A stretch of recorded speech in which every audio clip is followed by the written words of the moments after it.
ሰላም ለሁላችሁ ይሁን ወንድሞች እናቶች፣ የአክብሮት ሰላምታዬ በያላችሁበት ይድረስ። ፓስተር ሽመልስ ነኝ። ዛሬም በልቤ ያለውን የእግዚአብሔርን ቃል አብረን እንድንመለከት በዚህ መድረክ መጥቻለሁኝ። ልናገርበት የምወደው የመጽሐፍ ቅዱስ ክፍል የሚገኘው በአንደኛ ሳሙኤል ምዕራፍ 7 ቁጥር 12 እና ቁጥር 13 ላይ ነው። አሁንም ይረዳል ልላችሁ እወዳለሁ። እግዚአብሔር ቃል እንዲህ ይላል፣ ሳሙኤልም አንድ ድንጋይ ወስዶ በምጽጳና በሼን መካከል አኖረው፣ ስሙንም እስካሁን ድረስ እግዚአብሔር ረድቶናል ሲል አቤኔዘር ብሎ ጠራው። ፍልስጤማውያንም ተዋረዱ። ዳግመኛም ከዚያ ወዲያ ወደ እስራኤል ድንበር አልወጡም። በሳሙኤል ዕድሜ ሁሉ የእግዚአብሔር እጅ በፍልስጤማውያን ላይ ነበረች ይላል።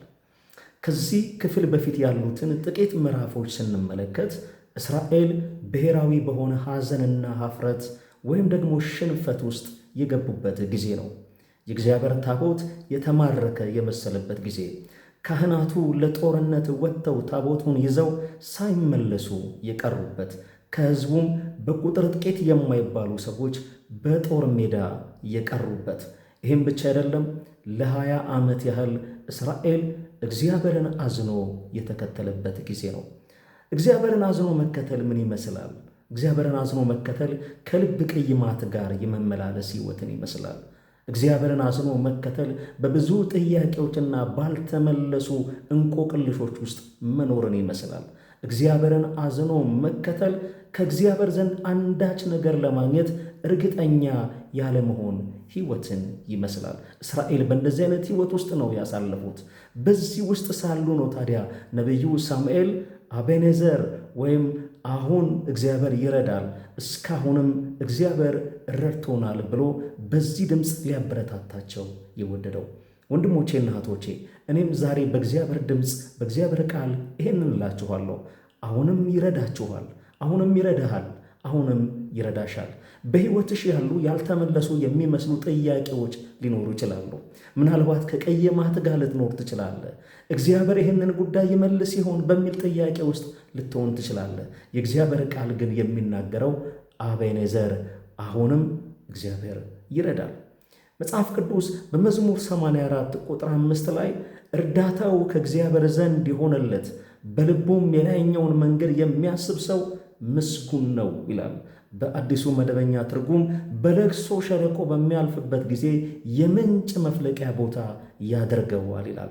ያለህበት ስፍራ የቅይማት ስፍራ ሊሆን ይችላል፣ የሐዘን ስፍራ ሊሆን ይችላል፣ የለቅሶ ስፍራ ሊሆን ይችላል። ነገር ግን በልቡ የላይኛውን መንገድ የሚያስብ እርዳታው ከእግዚአብሔር ዘንድ የሆነለት ሰው እርሱ ምስጉን ነው።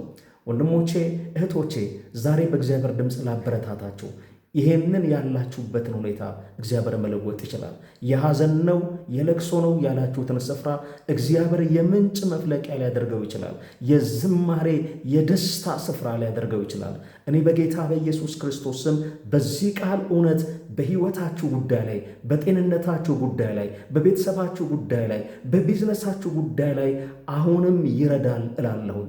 የለቅሶውን ስፍራ እግዚአብሔር የምንጭ መፍለቂያ ያደርገዋል። የእርካታ መፍለቂያ ያደርገዋል። የደስታ መፍለቂያ ያደርገዋል። በጌታ በኢየሱስ ክርስቶስ ስም በሕይወታችሁ በእንዲህ አይነት ቅይማት ውስጥ ያላችሁ የእግዚአብሔር እርዳታ ሕይወታችሁ ላይ ይገለጥ በጌታ በኢየሱስ ስም። አሜን። ወንድሞቼና እህቶቼ አበረታታችኋለሁ። ይህንን መልእክት ለብዙዎች ተደራሽ እንዲሆን ላይክ እንድታደርጉት፣ ኮሜንት እንድታደርጉ፣ እንደዚሁም ደግሞ ሼር እንድታደርጉ። ሰብስክራይብ ያላደረጋችሁ ወንድሞች ካላችሁ እህቶች ካላችሁ ሰብስክራይብ በማድረግ ተደራሽነቱ ለብዙዎች እንዲሆን ጠይቃችኋለሁ። በብዙ ተባረኩልኝ።